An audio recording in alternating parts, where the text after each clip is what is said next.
na dia potika le Madagasikara itazonareo le prime ministre dia voatra ny anareo foana mialatsiny fa raha le fomba fanehoan-kevitra ny monsieur l'SG ao amin'ny firaisakina dia ohatra ny hita be mihita mivandravandra foana le tsy fitovizan-kevitra ao anatin' le mpanohatra fa ny tsika eto Madagasikara ny décision politique raisina dia ny fanakanana le hetsika dia ny campagne de communication hoe tsy mahavita ninina toujours afary hafahafa sy mahakivy ilay raharaha politique eto Madagasikara. Tsy nisy zava-bita mivaingana miantraika amin'ny fiainan'ny vahoaka malagasy ny asa amin'ny sehatra maromaro izay laharam-pahamehana entina mahana ny olana vahoaka eto Madagasikara tamin'ny gouvernement tatantanan'ny Christian Tsaye. Tsapa tanteraka ary hita mibaribary fa tsy te hiaino ny vahoaka mihitsy ireo mpomba ny fitondrana amin'izao fotoana. Mandeha foana ny fanodikodiana ny resaka izay ataon'izy ireo rehefa misy ny fanankianana ny zavatra hita fa tsy mety ataon'ny mpitondra. Tsy vitan'izany fa hita fa tsy mijery ny tombotsoan'ny vahoaka, miezaka mitazona mafy ny sezany mba tsy ho tapaka sotro fihinanana, miaro mafy ny fitondrana ireo mpomba azy ka lasa tsy manaiky ny kiana amin'ny zavatra misy iainan'ny vahoaka ankehitriny. Tsy maharaka ny vaovao mivoaka amin'ny hainao manjery akory mahakasika ny raharaham-pirenena izy ireo.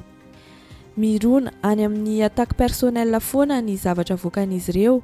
Izany ny fandehan'ny fandaharana dondresaka tao amin'ny fahitalavitra TV+ farany tamin'ny alahady lasa teo. Fa ny tena zava-doza dia olona toy izany no mitondra antsika vahoaka malagasy efa ho 30 tapitrisa eo. Ndao indray arodiny antsika atao anatin'ity vidéo fohifohy ity ny dondresaka nataon'ny Manda Ravelontsona izay mpanao politika, Ian Wilfried Ramananirina mpanao politika ihany koa, i Alain Désiré Rassambany SG ny vovonana firaisan-kina ary Miary Rasolovoarjona izay mpanao gazety manoloana ny fanendrenan'ny Prime Ministre vaovao Christian Tsaye sy ny fifidianana ny filohan'ny antenimieram-pirenena. Marihana fa mifantoka bebe kokoa amin'ny fifidianana ny Prime Ministre ity resaka androany ity. Anomboantsika azy dia ndao ary aloha enona tsara ny resaka nentin'ny SG ao amin'ny firaisan-kina manoloana ny fanendrenan'ny Prime Ministre vaovao Christian Tsaye.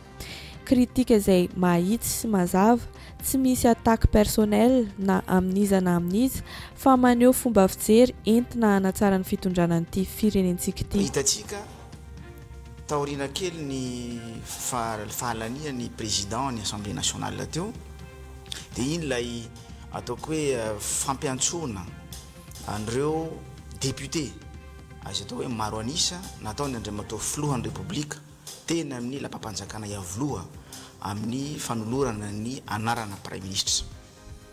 Dia eo zany tsy nisy mihitsy ny karazana hoe mangarahara na transparence teo anivony procédure parlementaire. Eo zany mahatonga ana hoe reto maro anisa reto mamitaka saim-bahoaka fotsiny izy ary ny anarana telo tenenina hoe natolotrareo Andriamatoa filohan'ny République anankiray zay tsy fantatra izy le olona mety eo nampanaovana soni en blanc ve le député dia nasoratana fotsiny zany hoe ngay Prime Ministre manohatra ny anarana hoe ity zao fa hotendrenao Prime Ministre. Iny moa zavatra anankiray azo adina hevitra iny. Somary mampatahotra ihany ny raharaha eto amintsika raha olona mipetraka eo amin'ny fitondrana no manao valiteny toy izao ataony Manda Ravelontsona izao satria na tsy manaraka ny lalam-panorenana aza ny zavatra ataon'ny mpitondra dia ahodikodina ho lasa manaraka ny lalam-panorenana ho azy foana izany. Talentan'ny mpanohana fitondrana mihitsy ny mamadika ny loko fotsy ho lasa mainty na ny mifanohitra amin'izay. Eno ihany ety valiteny mahakasika izany ity e. Ary ao anatin'ny lalàna tsy misy miteny hoe sokafana eo masom-bahoaka dia tsy maintsy aseho ampanohitra hoe ireto ny anarana telo. Mazava be eto Madagasikara tsika anahoana situation politique raha fantatra hoe za dia enao dia miarina ao anatin'ilay valopy anankitelo. Mety olana zany fa azonao tsy amparatelo izay mipetraka ho an'ny président de république satria izy no fidian'ny vahoaka ary izy no manana ilay fahefana anendran'ny Prime Ministre io. Tsy hitako hoe iza moa zany tokony ho ampisehony an'io anaran'io akoatra ny tenany satria izy no anendry azy. Ka ho anay rehefa navoaka ny président de la république hoe ity ny premier ministre fanaraka tsara amin'izay pratique politique fanaraka tsara amin'ny lalam-pandrenana dia manaiky ary ny irariana ny fanomeza andrera-tanana tahaka ny hoe na 100% tany amin'ny assemblée nationale antaondray fanometanana satria Madagasikara raha manana ty ho amin'ny fananganana ny gouvernement vaovao. Araky ny voalazan'ny SG ny firaisakina teo moa dia tsy manaraka ny lalam-pandrenana ilay fomba nanendrenan'ny premier ministre iny noho ny antony maromaro. Ankoatr'izay ihany koa raha ny bilan jerena izay nivoaka farany amin'izao fotoana izao dia mahavariana ihany ny antony nanendrenan'ity premier ministre efa teo amin'ny fitondrana teo aloha ity satria ny zavatra rehetra niraisiny an-tanana dia tsy misy hita mivaingana ankehitriny raha ny firenena amin'ny ankapobeny jerena. Anisan'izany ny problema marobe amin'ny sehatra rehetra izay tsy misy mandeha amin'ny laoniny. Hitantsika amin'izany ohatra ny resaka jiro sy rano madio, ny lalana ratsy dia ratsy, ny famoronana asa ho an'ny vahoaka malagasy, indrindra fa ny tanora tsy hanasa, ny resaka fampianarana, ireo drafitra sy tetikasa rehetra nentiny dia tsy mbola misy azo tsapain-tanana daholo hoe tena misy fiantraikany manokana any anaty vilantsika vahoaka malagasy mihitsy fa vao maika ny hemotra aza. Manamafy an'izany ity voalazan'ny SG ao amin'ny firaisakina Alain Désiré Rassambany ity. Raha jeretsika zay ny tontolo ny Madagasikara amin'ny ankapobeny mbola hitantsika io ny problème ny jirama izay mbola manana trosa 1500 milliards d'ariary amin'ny compagnie pétrolier. Jerentsika io ny resaka fampananasa ny création d'emploi aiza ary lay 4000 na efatsarivo asa isan-taona atao anatiny fitondrany andriamatoa prime ministre. Raha jery indray ny resaka hoe amin'ny ankapobeny ny drafitra nitondrana fampandrosoana Madagasikara ny aingatsika tany amin'ny 2019 tamin'ilay hoe plan émergence Madagascar na drafitra fampandrosoana miabo any Madagasikara nanjavona tsy hitanakaiza ilay izy. Ny vadika atsika tamin'ilay plan Marshall tamin'ny Covid. Tsy haiko Kristin namorona an'izany fa tsy zahay mpanohitra dia hoe averiko any voaka malagasy ilay izy hoe aiza le plan Marshall nanjavona. Vadika ndray amin'ilay hoe plan de redressement de l'économie nationale na drafitra ho fanarenana ny toekarena malagasy tamin'ny taona 2022 tsy hita ilay izy. Lany mandat faharoa andriamatoa général Adjuel namorona ndray namorona ao averiko indray satria efa tsy hita tableau lay UM. Namorona ndray hoe reto ndray ary ny teboka efatra moa sadimy zany hoe programme prioritaire na hoe programme atao anatina hamehana hampandrosoana Madagasikara. Mino fa tsy Christian sy ny ekipany ihany namorona an'io na mandalitra ny président. Apetraka ambola taba satria raha-panjakana no resatsy hoe rahampirenena.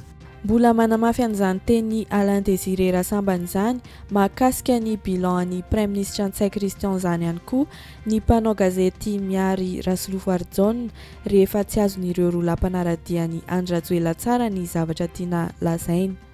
Na dia nisy aza ny zava-bitan'ny premier ministre Antsay Christian dia mbola tsy mamany olana tena misy tanteraka ho antsika malagasy izany. Raha atao amin'ny fomba filaza hafa kokoa dia tsy misy zava-bita mivaingana mba tena nahomby tamin'ity gouvernement tarihiny Tsay Christian ity. Miamahanitra i Madagasikara ary vao maika mihemotra foana amin'ny sehatra rehetra. Ivereno any tantara hoe tahaka ny ahoana ny nampiongana ny fitondrana rehetra teo izay fotsiny ana za tsy miteny mihitsy hoe tsy manana traikefa andriamatoa Tsay Christian fa ny teny hoe le bilan kosa mba jerena.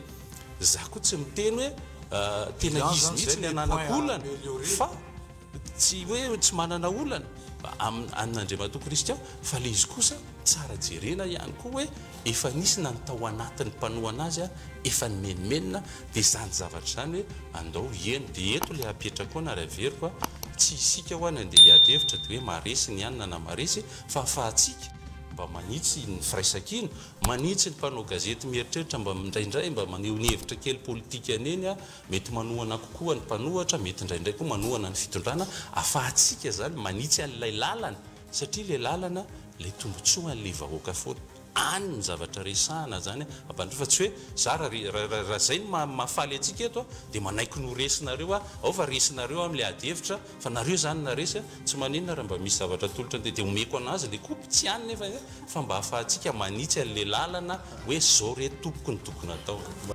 Namoaka taremarika mihitsy aza moa ireo heverina hoe mpanohitra ny fitondrana mahakasika ny fiakaran-tany fahantrana misy eto Madagasikara ka tonga tamin'ny fomba fiteny mihitsy hoe on ne change pas une équipe qui perd noho ny fanendrenan'ny Prime Ministre vaovao izay mitantana ny gouvernemanta tsy nahitana vokatra tsy nahavitana hamany olany malagasy hatramin'ny nitondrany nanomboka tamin'ny taona 2012.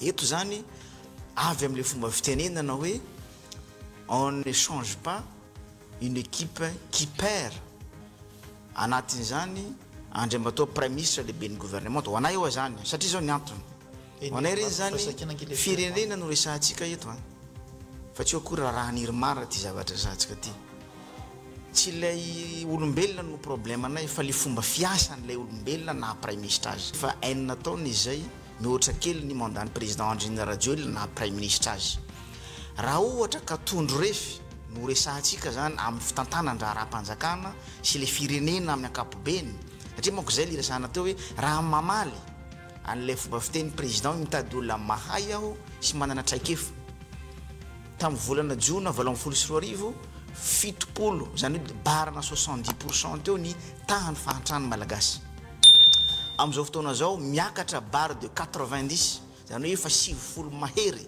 tsy zao namoaka an'izany fa Banque mondiale ny tahany fahantrany firenena malagasy de averiko aminareo le izy est-ce qu'une équipe qui gagne ou une équipe qui perd aminay zany de équipe perdant reny fa mbola nampiakarina ringa ihany hiatrika combat. Hitantsika amin'izany fa mipetrapetraka tsara mihitsy ny hevitra entiny Alain Désiré Rassambany sy ny mpanao gazety Miary Rasolovo Arjona izay mifototra amin'ny zava-misy hita maso na ny réalité eto amin'ny firenena sy ny statistika avoaka ny banky iraisam-pirenena sy ireo entité rehetra ahitana loharanom-baovao mari-potitra sy azo atokisana mahakasika ny marjefy rehetra amin'ny sehatra samihafa eto amin'ity firenentsika ity indrindra ny tahany fahantrana izay miamitombo andro aman'alina. Mba valiny mitovy lenta tamin'izay no nendrasana tamin'ireo mpanao politika ny vahiny tao amin'ny fandaharana tondresaka tamin'ny alahady lasa teo fa indrisy fa somary maivana ny hevitra nentiny sady marivo tototra.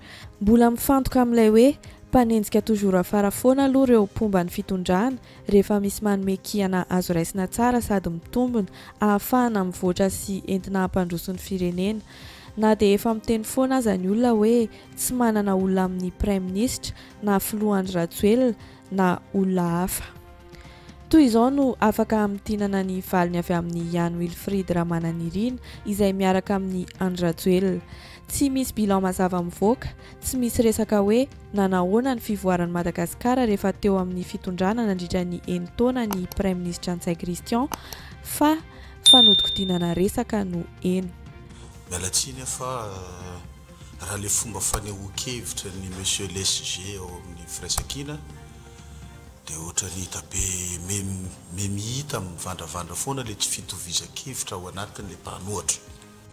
Ny mpanohatra zany ohatra ny manana tendansa foana ohatrany hoe le tiany fomba hitondrana an'le firenena sy le fahitany azy no tiany ho tanterahan'le amin'ny fitondrana fa zany hoe eny ka izay ho ale izy dia izay zavatra logika be le fanehoan-kevitra ao tsongolika ary amin'ny seni anao rehefa tsy mahita resahana dia tsongolika ary amin'ny gouvernement zay le mampanohatra.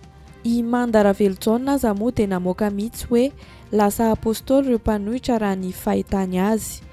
Marihana fa débat mahakasika ny fifidianana ny anteny miera-pirenena sy fanendrenan'ny Prime Ministre no natao teto. Mitombona tokoa ve izay fanamarian'izay raha no henoina ilay resaka nentin'ny mpanohitra. Isika tsirairay avy samy afaka mamakafaka an'izany.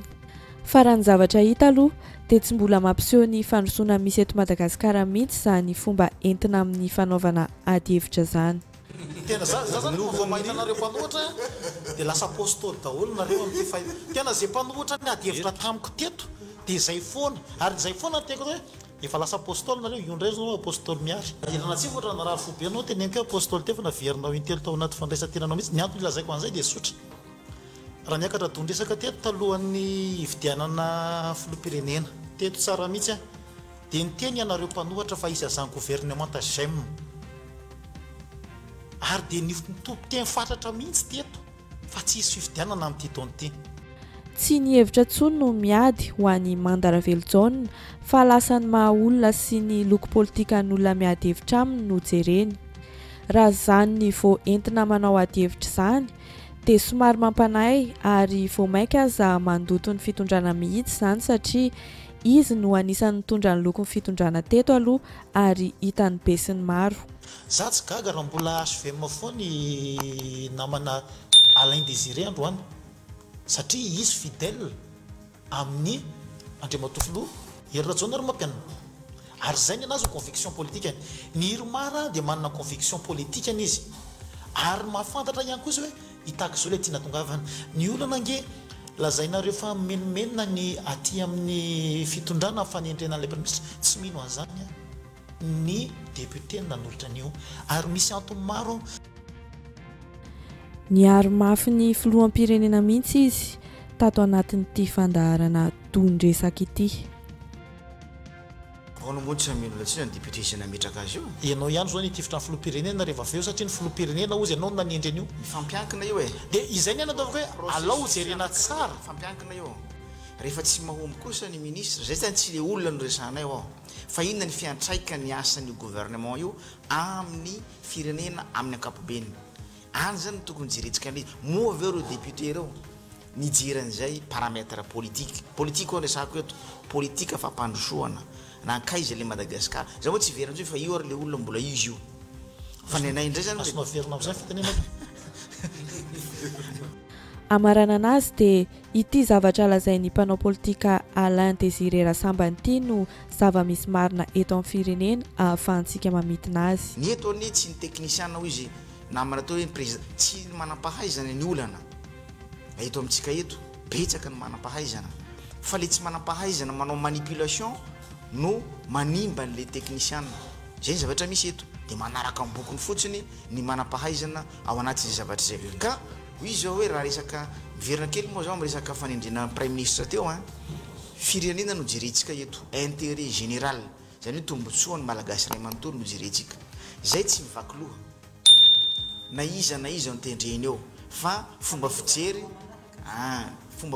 moa ny anay hoe raha napetraka mbola tabatra tsara ny bilan ary naharanao bilan normal nisy olombavambahoaka maro anisa to nefa mihoatra le temps aveo mbola miverina ihany resaka zay dia tokony mba nametraka hoe ahoana ny fomba fahana mametraka prime ministre hanatsara ny fanarenana nyty Madagasikara ty. Ny problème antsika am'izao anie lasa notapahin'ny Ian Wilfried Ramananirina indray anefa izay resak'izay entina anehoan'ny tsy fitovian-keviny sy ny fankasitrahan'ny safidin'ny filoha Andry Rajoelina teo amin'ny fanendrenany Prime Ministre Christian Tsaï.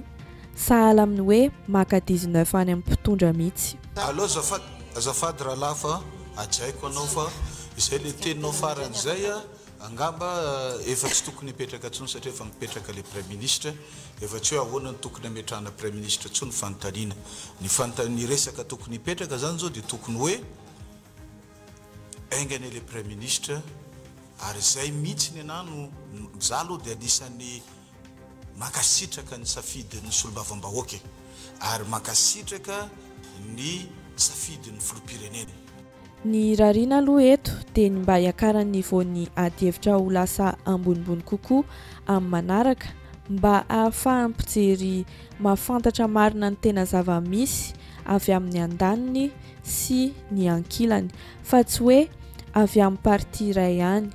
Ny teto zao dia tsy naharesika ny bilan positif izay nentin'ny prime ministre Christian Tsaï tao anatin'ny enitaona nitondrany ary tsy nisy valiny ireo bilan négatif mahakasika ny zava-misy eto amin'ny firenena tokony ho lahara-pahamehana amahana ny olan'ny vahoaka malagasy. Zay sy indray ary ny vidéo antsika androany aza diny manao j'aime ny vidéo sy misabone amin'ny chaîne misaotra antsika ary ny haino hatramin'ny farany dia amin'ny manaraka indray.